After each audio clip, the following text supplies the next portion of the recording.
Primary adrenal insufficiency, also known as Addison's disease, is a rare endocrine disorder that happens when the adrenal gland isn't able to produce enough of the hormones that the body needs, particularly aldosterone and cortisol. The reason it's called primary is that the underlying problems localize to the adrenal gland itself, rather than a problem of a hormone that acts on the adrenal gland or elsewhere in the body. Primary adrenal insufficiency can develop acutely or chronically, and a really famous example of someone having this condition is John F. Kennedy, who was diagnosed at age 30. Now, there are two adrenal glands, one above each kidney, and each one has an inner layer called the medulla and an outer layer called the cortex, which is subdivided into three more layers: the zona glomerulosa, the zona fasciculata, and the zona reticularis. The outermost layer is the zona glomerulosa, and it's full of cells that make the hormone aldosterone. Aldosterone is part of a hormone family, or axis, which work together and are called the renin-angiotensin-aldosterone system. Together, these hormones decrease potassium levels, increase sodium levels, and increase blood volume and blood pressure. Aldosterone is secreted in response to elevated levels of renin, and its role is to bind to receptors on two types of cells along the distal convoluted tubule of the nephron. First, it stimulates the sodium-potassium ion pumps of the principal cells to work even harder. These pumps drive potassium from the blood into the cells, and from there it flows down its concentration gradient into the tubule to be excreted as urine. At the same time, the pumps drive sodium in the opposite direction, from the cell into the blood, which allows more sodium to flow from the tubule into the cell, down its concentration gradient. Since water often flows with sodium through a process of osmosis, water also moves into the blood, which increases blood volume and therefore blood pressure. The other function of aldosterone is to stimulate the proton ATPase pumps in alpha intercalated cells, which causes more protons to get excreted into the urine. Meanwhile, ion exchangers on the basal surface of the cell move the negatively charged bicarbonate ion into the extracellular space, causing an increase in pH. The middle layer of the adrenal gland is the zona fasciculata, and the cells there make the hormone cortisol, as well as other glucocorticoids. Cortisol is needed in times of emotional and physical stress, like arguing with a friend or fleeing from a pack of raccoons. In those situations, the hypothalamus, which is an almond-sized structure that sits at the base of the brain, releases corticotropin-releasing hormone, which is then received by the pituitary gland, the pea-sized structure sitting just under the hypothalamus. In response, the pituitary gland sends out adrenocorticotropic hormone, or ACTH, which travels through the blood to the zona fasciculata of the adrenal glands, and signals cells there to release cortisol. Cortisol is a lipid-soluble molecule, meaning it can mingle with fats, which allows it to easily pass through the plasma membrane of cells and bind to the receptors inside. In fact, almost every cell in the body has cortisol receptors, so it affects a huge variety of functions in the body. One of cortisol's main jobs, though, is to increase blood glucose levels by promoting gluconeogenesis in the liver. Gluconeogenesis is the formation of glucose from non-carbohydrate sources, like amino acids or free fatty acids.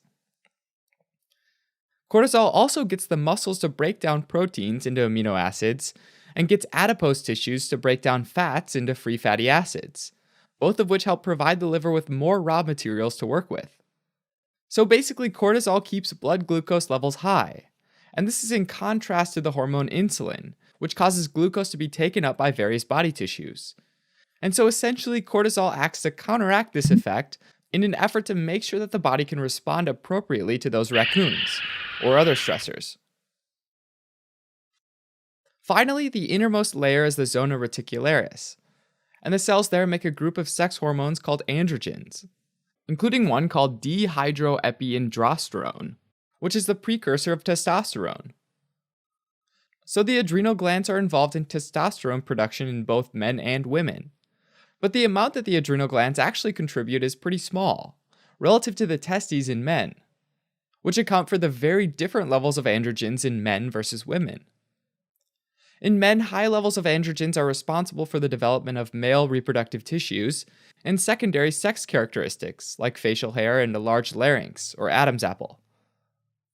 In women, low levels of testosterone are responsible for a growth spurt in development, underarm and pubic hair during puberty, and an increased sex drive in adulthood. The exact mechanism for adrenal androgen production isn't well understood, but like cortisol, it seems to be stimulated by adrenocorticotropic hormone released from the pituitary gland. So that all brings us back to primary adrenal insufficiency, which is where the adrenal cortex gets progressively damaged over time. In developed countries, the most common cause is autoimmune destruction, when the body's own immune cells mistakenly attack the healthy adrenal cortical tissues, though the exact reason why this happens isn't clear. In developing countries, the most common cause is tuberculosis. In this case, the infection spreads from the lungs to the adrenal glands, causing inflammation and destruction of the adrenal cortex. Another important cause is metastatic carcinoma, which is where cancer spreads to the adrenal cortex from somewhere else in the body. Regardless of the cause, it turns out that the adrenal cortex has a high functional reserve, meaning that a small amount of functional tissue can still do a pretty good job of churning out enough hormones to meet the body's needs. As a result of this, though, once there are symptoms, it's usually a sign that a majority, sometimes up to 90%, of the adrenal cortex has been destroyed. The symptoms of primary adrenal insufficiency correspond to which layers of the adrenal cortex have been destroyed. When the zona glomerulosa is destroyed, aldosterone levels fall, and that leads to high potassium levels in the blood, or hyperkalemia, and low sodium levels in the blood, or hyponatremia. With less sodium around in the blood, water moves out of the blood vessels, which results in a low blood volume, or hypovolemia. Finally, fewer protons are lost, meaning more build up in the blood, and that results in an acidosis, and more specifically a metabolic acidosis, since it's caused by the kidneys. These electrolyte changes in hypovolemia can cause symptoms like cravings for salty foods with simultaneous nausea and vomiting, fatigue, and dizziness that worsens with standing. When the zona fasciculata is destroyed, cortisol levels fall, and that leads to inadequate glucose levels during times of stress. This means that while being chased by a pack of raccoons, instead of feeling ready to sprint, a person might feel weak, tired, and disoriented.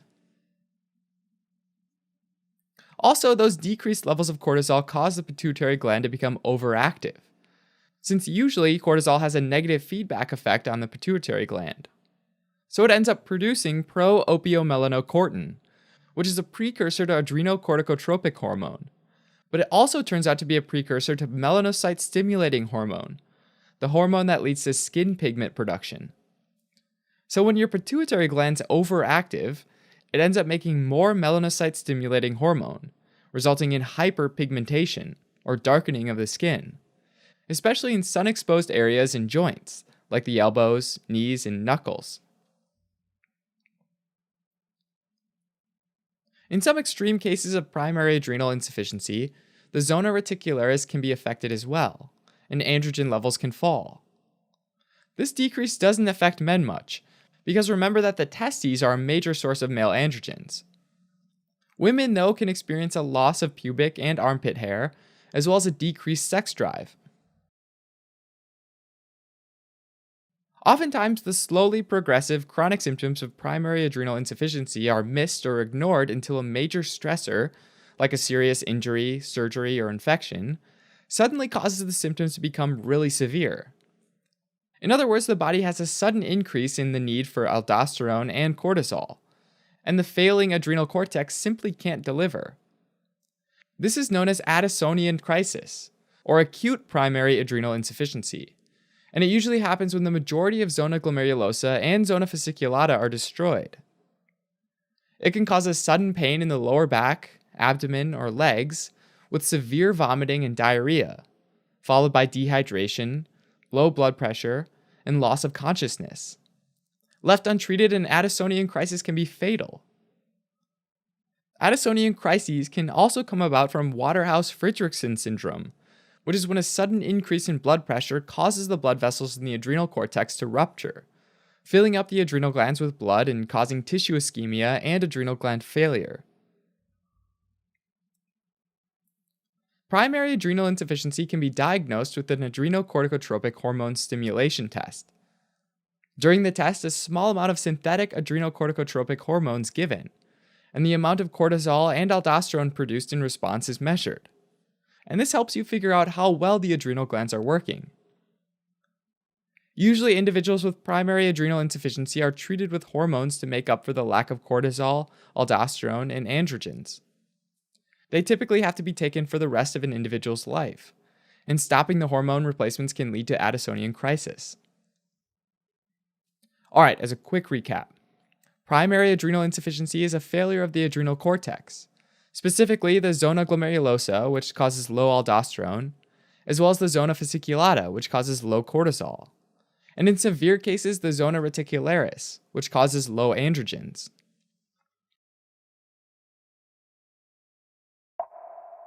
Hey guys, thanks for watching. Hope you liked that one. It was a beast, so huge thanks goes to Caitlin for writing the script and Rishi for editing the script. They both put a ton of time into it, and I think it turned out pretty good. So as always, you can help support us by donating on Patreon and subscribing to our channel, as well as telling your friends about us on social media. All right, see you guys.